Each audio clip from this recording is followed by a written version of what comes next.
Hello viewers, welcome to our channel. నేను మీ చరణ్ పరిమి. ఒక మహిళ తన భర్త నుంచి మనోవర్తిగా నెలకి 6,16,300 రూపాయలు అడిగింది. అంటే ప్రతి నెల ఆవిడ బ్రతకడానికి అంత డబ్బులు ఆవిడ భర్త చెల్లించాలట. సో అంటే ఆవిడ డైవోర్స్కి అప్లై చేసుకున్నాక ఆ డైవోర్స్ వచ్చే క్రమంలో ఈ విధంగా ఆవిడ డిమాండ్ పెట్టింది. మనోవర్తి కింద నాకు ఇంత అమౌంట్ ప్రతి నెల కావాలి అని. సో అది విన్న జడ్జి అయితే మైండ్ బ్లాక్ అయిపోయింది. కర్ణాటక హైకోర్టులో ఈ కేసు వచ్చింది. సో ఈ కేసును వాదిస్తున్న లాయర్లు కూడా ఆవిడ తరపున చెప్తున్న వాదన వింటుంటే అంతా నవ్వుకునేటట్లు ఉందన్నమాట. ఆ జడ్జి అయితే షాక్ అయిపోయారు. అసలు ఏ విధంగా ఈవిడ ఇంత అమౌంట్ అడుగుతుంది, ఏంటి ఆ ఎక్స్పెండిచర్ ఏంటి ఆవిడ చెప్పండి, మంత్లీ ఎలా ఖర్చు పెడతారు ఆవిడ అని చెప్పేసి అడిగితే వీళ్ళు చెప్పిన పద్ధతి కూడా లాయర్లు చెప్పినది చూస్తుంటే ఇదంతా ఖర్చా లేకపోతే ఆ హస్బెండ్కి పనిష్మెంటా అన్నట్లుగా జడ్జి గారు వ్యాఖ్యానించారు. సో కర్ణాటకలో ఈ నెల 20వ తారీఖు కర్ణాటక హైకోర్టులో ఇది ఫ్యామిలీ వింగ్లో ఈ తీర్పు అయితే వచ్చింది. సో ఇంకా ఆవిడ మళ్ళీ ఆప్షన్ కూడా ఇచ్చారు జడ్జి గారు, మీరు రీజనబుల్ అమౌంట్తో రండి అని. అయితే ఈ వాదన ఎలా జరిగింది, వీళ్ళు ఏం డిమాండ్ చేశారు, జడ్జికి ఎందుకు ఇష్టం లేదు, ఎందుకు ఇవ్వట్లేదు అనేది ఒకసారి చూద్దాం. అసలు వింటేనే 6 లక్షలు అని అడగాలంటే ఆ వ్యక్తి ఎంత సంపాదన ఉండాలి నెలకి, అందులోంచి ఎంత పర్సంటేజ్ వీరికి ఇవ్వాలి. సో ఆవిడ నిజంగా నెలకు అంత ఖర్చు పెడతారా, ఆ ఖర్చు చూపించారనమాట. వాళ్ళు ఊరికే ఇవ్వడం కాదు, అంత ఖర్చు ఆవిడకు ఉందని చూపించారు. సో ఆ భార్య డిమాండ్ ఏంటంటే ఆవిడకి నెలకి తన ఫుడ్ ఖర్చులకి దాదాపు 60,000 అవుతాయట. అదేవిధంగా ఆవిడ బట్టలు కావచ్చు, యాక్సెసరీస్ ఏవైతే కొనుక్కోవాలో వీటన్నిటికీ దాదాపు 16,000-15,000 దాకా అవుతాయట. ఇంకా ఎక్కువే ఉంది చెప్పాలంటే. ఆయన చెప్పడం కూడా ఆ టీషర్ట్ వాల్యూ బ్రాండెడ్ డ్రెస్లే వేసుకుంటారు ఆవిడ. సో ఒక టీషర్ట్ వాల్యూ వచ్చేసి 10,000 అట, ఒక బ్రాండెడ్ టీషర్ట్ వాల్యూ. అంటే 10,000 టీషర్ట్ వేసుకుంటే తప్ప వాళ్ళు బతకలేని పరిస్థితి. సో ఇలాంటివన్నీ తెచ్చి ఆ భర్త మీద మీరు రుద్దుతున్నారు. సో ఆయనకి ఇది పనిష్మెంట్ లాగా ఉంది, ఇది బార్గెనింగ్ చేస్తున్నారా, మీరు ఇంత డబ్బులు అడుగుతున్నారని చెప్పేసి జడ్జి గారు రివర్స్ కౌంటర్ ఇచ్చారు. ఆ జడ్జి కూడా ఆవిడ పేరు లలితా కన్నెగంటి, ఆవిడ తెలుగు ఆవిడే, బట్ కర్ణాటకలో జడ్జిగా ఉన్నారు. సో ఇది పరిస్థితి. అయితే ఆవిడ అడిగిన క్వశ్చన్లు కూడా జడ్జి గారు చాలా న్యాయంగా ఉన్నాయన్నమాట. ఇవన్నీ సోషల్ మీడియాలో కూడా వైరల్ అవుతూ ఉన్నాయి. సో ఈ డిమాండ్ పెట్టిన వాళ్ళు ఏమాత్రం వెనక్కి తగ్గట్లేదు. లాయర్ గారు కూడా అదే పద్ధతిలో మాట్లాడుతున్నారు. ఆవిడ ఖర్చుల్లో ఇవి పోగా మిగతా ఖర్చులు దాదాపు 4 నుంచి 5 లక్షల దాకా ఆవిడకి ఆర్థోపెడిక్స్ అలాగే హెల్త్ ఇష్యూస్ ఉన్నాయి, సో వాటికి ఖర్చు పెడతారు అని చెప్పేసి చెప్తున్నారు.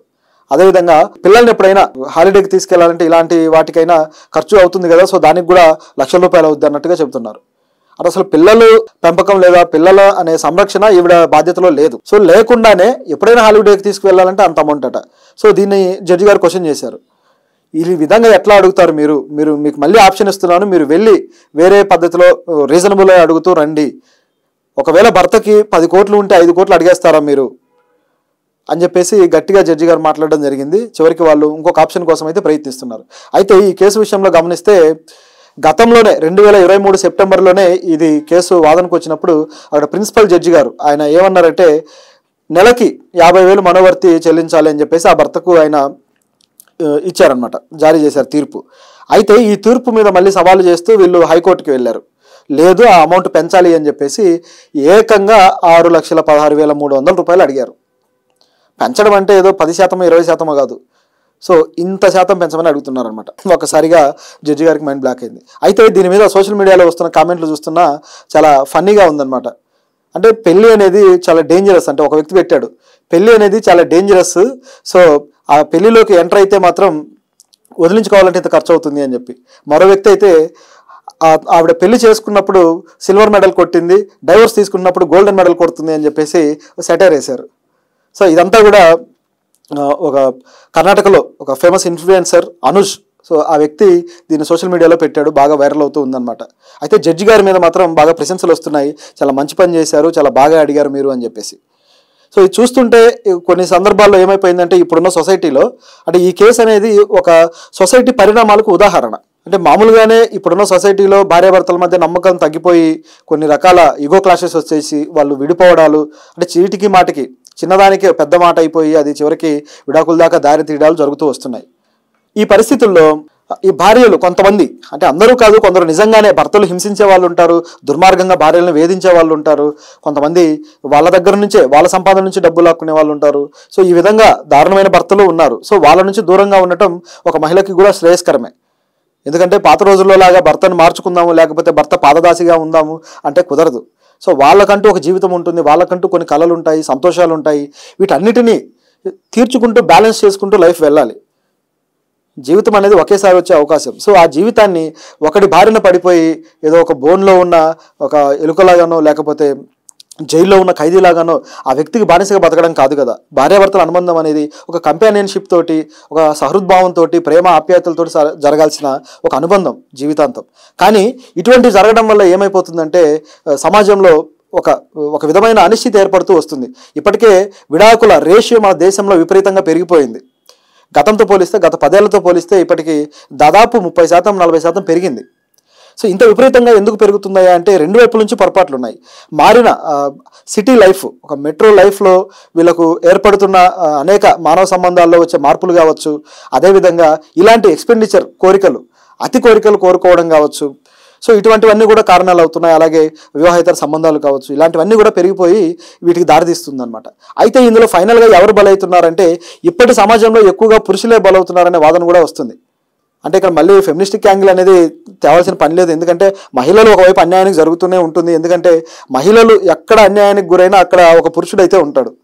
మహిళలకు జరిగే అన్యాయాల్లో అది ఎలాగూ జరుగుతూనే ఉంటుంది సమాజంలో. అయితే ఇప్పుడు కొంత మార్పు అనేది చోటు చేసుకుని ఏమైపోయిందంటే ఇట్లా పెళ్లి చేసుకుని విడాకులకి డిమాండ్ చేసి తర్వాత వాళ్ళ ఆస్తులు కొట్టేయడం, ఇలాంటి ప్రాసెస్ కూడా ఇప్పుడున్న సొసైటీలో ఒక బిజినెస్ లాగా మారింది అని చెప్పేసి కొన్ని రకాల సర్వేలు చెప్తున్నాయి. దీన్ని గోల్డ్ డిగ్గింగ్ అంటారనమాట. అంటే బాగా డబ్బున్న వాడిని పట్టి వాడి దగ్గర డబ్బులు వసూలు చేయడం అనేది. అంటే కొంతమంది కాస్త ఈ క్రిమినల్ నేచరు లేకపోతే ఏదో విధంగా ఒక పరాన్నజీవిలాగా ఆధారపడి బతకడానికి ఇలాంటి టెక్నిక్స్ వాడే వాళ్ళు కూడా సొసైటీలో పెరిగిపోయారు. సో ముఖ్యంగా ఈ కొన్ని రకాల ఈ మధ్య కాలంలో చూసిన కొన్ని ఫేమస్ విడాకుల కేసులు చూస్తే మనకు అనిపిస్తుంది. ముఖ్యంగా మన Hardik Pandya, team India cricketer, star cricketer, allrounder. So అతను తన భార్య నటాషా తోటి మేము ఇట్లా డైవోర్స్ తీసుకుంటున్నామని చెప్పేసి డైరెక్ట్గా ప్రకటించిన తర్వాత ఇదే రూమర్ వచ్చిందనమాట. నటాషా ఒక గోల్డ్ డిగ్గర్, ఆవిడ ఆయన నుంచి మనోవర్తిగా దాదాపు ఆయన నుంచి 75% ఆస్తిని కొట్టేస్తుంది అని చెప్పి. అయితే ఆయన కూడా హార్దిక్ పాండ్యా కూడా ఒక విషయాన్ని అయితే వెల్లడించాడు. లేదు, నా ఆస్తులన్నీ కూడా మా అమ్మ పేరు మీద ఉన్నాయి కాబట్టి నా పేరు మీద లేవు, నేను ఇవ్వడానికి ఏముంటుంది అని. సో అదంతా ఒక టాక్టికల్గా ప్లే చేశాడు, ఆయన పేరు మీద ఆస్తులు పెట్టుకోకుండా అనే వాదన కూడా వచ్చింది. సో ఇలా అన్నీ జరిగాయి. కానీ మళ్ళీ ఆవిడ అటువంటి చర్య ఏమీ చేయలేదు. అంటే ఆయన ఆస్తులన్నీ కొట్టేసే ప్లాన్ ఏమీ చేయలేదు. వాళ్ళ మధ్య మనస్పర్ధలు వచ్చాయి కాబట్టి పరస్పర అండర్స్టాండింగ్ తోటి విడిపోతున్నారు అనేది తర్వాత నుంచి వాళ్ళిద్దరు కూడా సోషల్ మీడియాలో పెట్టడం జరిగింది. అందరూ చూశారు. తర్వాత ఆవిడని ఎవరైతే గోల్డ్ డిగ్గర్ అని విమర్శించారో వాళ్ళందరూ ఆవిడకి సారీ కూడా చెప్పారు. సో ఈ విధంగా జరిగిందనమాట. అందుకే ఇప్పుడు గతంలో అయితే అంటే భార్యలను భర్తలు హింసిస్తుంటారు కాబట్టి ఈ గృహహింసకు సంబంధించిన చట్టాలు వచ్చాయి. అదేవిధంగా భర్తల నుంచి భార్యలను కాపాడడానికి ఐద్వాలు, అలాగే మహిళలకి అండగా నిలబడే అనేక NGOs వచ్చాయి. ఇప్పుడు పరిస్థితి ఏమైపోయిందంటే భార్య బాధితుల సంఘాలు కూడా వచ్చేసాయి. మన తెలుగులోనే భార్య బాధితుల సంఘం అనేది ఒకటి ఉంది.